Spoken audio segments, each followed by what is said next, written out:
क्या आप भी जीवन में बार बार असफल हो रहे हैं?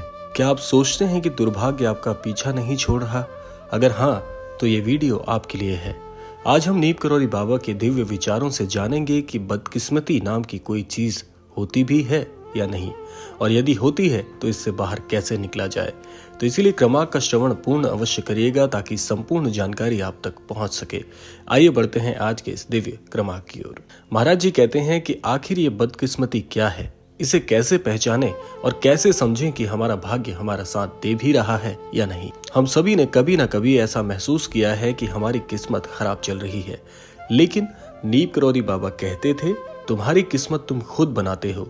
जब तुम अपने भीतर विश्वास रखोगे तो कोई भी शक्ति तुम्हें गिरा नहीं सकती। बाबा का कहना था कि बैड लक, बदकिस्मती जैसी कोई भी शक्ति नहीं होती, बल्कि हमारे मन की एक अवस्था है। यदि हम स्वयं को दुर्भाग्यशाली मानेंगे तो जीवन वैसा ही अनुभव कराएगा, लेकिन यदि हम इसे एक सबक की तरह देखेंगे तो हमें ये मजबूत जरूर बनाएगा। आइए जानते हैं कर्म और दुर्भाग्य के इस बड़े भेद को। कर्म की शक्ति को सर्वोपरि मानना चाहिए। वो कहते थे, जो जैसा करेगा वैसा ही भोगेगा। लेकिन ध्यान रखना, हर दुख, हर कठिनाई सिर्फ एक परीक्षा है। अगर तुम इसे धैर्य और प्रेम से सहन करोगे तो ये दुर्भाग्य नहीं बल्कि वरदान बन जाएगा। बाबा हमें सिखाते हैं कि कर्म ही हमारे भाग्य का निर्माण करता है। यदि हम अच्छे कर्म करते हैं तो ब्रह्मांड हमें सकारात्मक ऊर्जा लौटाता है, और यदि हम बुरे कर्मों में लिप्त रहते हैं तो हमारे ही कर्म हमारे सामने रुकावटें बनकर आने लग जाते हैं। महाराज जी कहते हैं कि भक्ति से बदलो अपनी ऊर्जा, क्योंकि जैसी ऊर्जा आप धारण करते हैं वैसे ही दिव्य घटनाओं को जीवन में आकर्षित करते हैं। नीम करौरी बाबा मानते थे कि भक्ति और प्रेम से बड़ी कोई शक्ति नहीं। यदि आप स्वयं को दुर्भाग्यशाली मानते हैं तो अपनी ऊर्जा को प्रेम और भक्ति में बदलें। राम का नाम लो, हनुमान को याद करो और देखो कैसे तुम्हारा जीवन बदलता है। तुम किसी भी चीज से डरते हो, उसे प्रेम में बदल दो, सब कुछ अपने आप बदल जाएगा।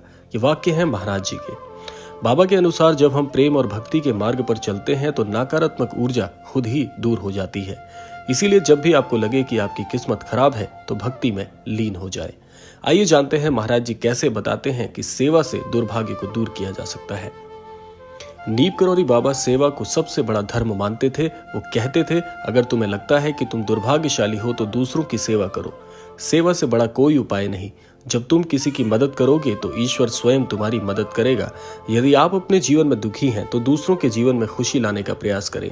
यही सबसे बड़ा उपाय है। महाराज जी कहते हैं, विश्वास रखो, चमत्कार जरूर होगा। नीम करौरी बाबा हमें सिखाते हैं कि चमत्कार तब होते हैं जब हम पूर्ण विश्वास से प्रेरित होते हैं।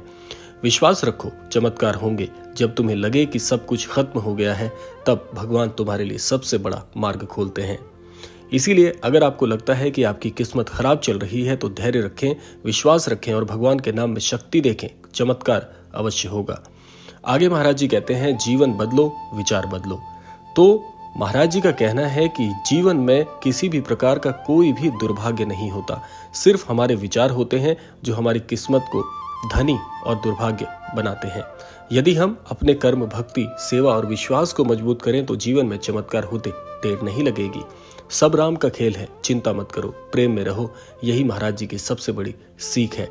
आगे महाराज जी कहते हैं कि अगर आप बार बार असफल हो रहे हैं, आपके जीवन में लगातार कठिनाइयां आ रही हैं, आपको लगता है कि किस्मत हमेशा आपके खिलाफ है, अगर ये सब कुछ आपको महसूस हो रहा है तो ब्रह्मांड ने आप सबके लिए बहुत ही दिव्य द्वार खोले हैं।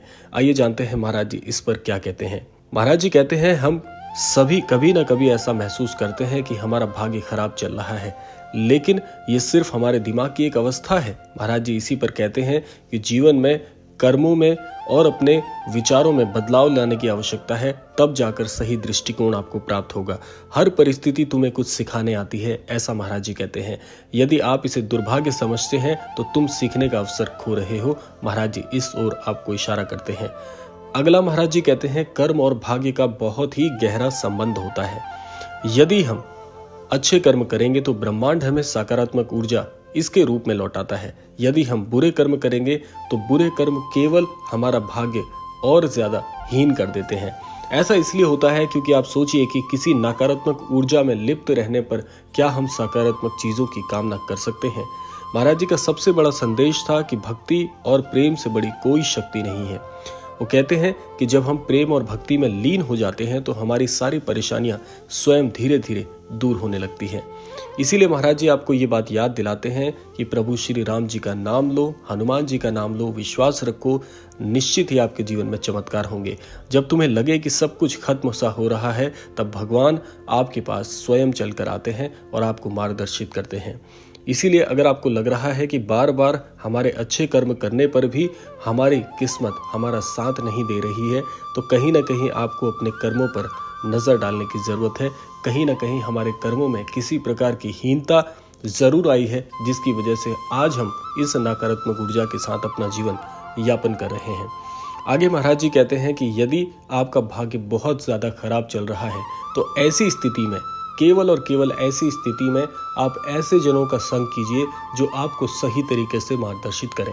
इसके लिए महाराज जी के अन्यत्र कोई हो ही नहीं सकता, क्योंकि जब आप बहुत ज़्यादा दुखी होते हैं, जब आप बहुत ज़्यादा हारा हुआ अनुभव करते हैं, ऐसी परिस्थिति में यदि आप महाराज जी की शरणागत होकर जाते हैं, तो महाराज जी आपको अपनी शरण में लेके अपनी शिक्षाओं के द्वारा आपका पूरा जीवन परिवर्तित कर देते हैं।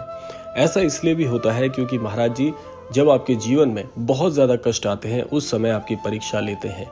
क्योंकि देखिए, महाराज जी एक बहुत ही अद्भुत गुरु हैं और गुरु अपने शिष्यों की, अपने भक्तों की कभी ना कभी समय अनुसार परीक्षा लेते ही हैं। और परीक्षा में उत्तीर्ण या अनुत्तीर्ण होने का सवाल यहाँ पर नहीं है, केवल और केवल बात है जीवन से सीख लेने की। इसीलिए महाराज जी आपको सच्चे अनुभवों से सिखाना चाहते हैं, ये दिखाना चाहते हैं कि आप अपने जीवन में सही मार्ग पर चलें, ताकि समय अनुरूप जब भी आपके कभी कठिनाई आती है, तो उन कठिनाइयों से पहले ही आपको हल प्राप्त हो जाए अपने अनुभवों के द्वारा। तो इसीलिए यदि अच्छे कर्म करने के बाद भी आप जीवन में बहुत पिछड़ रहे हैं, तो ये केवल एक परीक्षा का दौर चल रहा है, अन्यत्र कुछ नहीं। क्योंकि परमेश्वर कभी ये नहीं चाहते कि वो अपने अनन्य भक्तों को दुख की स्थिति में रखें। ये केवल परीक्षाएं हैं, ये केवल एक समय है जो जरूर गुजर जाएगा और हर समय परिवर्तित होता है। जो समय आज आपको लग रहा है कि बहुत कष्टकारी है, यही कष्टकारी समय आगे चलकर आपके जीवन में भाग्योदयकालीन समय बनेगा। तो इसीलिए परेशान होने की आवश्यकता नहीं है, बस आपको सच्चे मार्ग पर, सन्मार्ग की ओर सत्य के साथ चलना है। आपके मार्ग में चल रही सारी कठिनाइयां अपने आप धीरे धीरे पारित हो जाएंगी और आप अपने जीवन में सर्वस्व प्राप्त करने की सामर्थ्य रखोगे।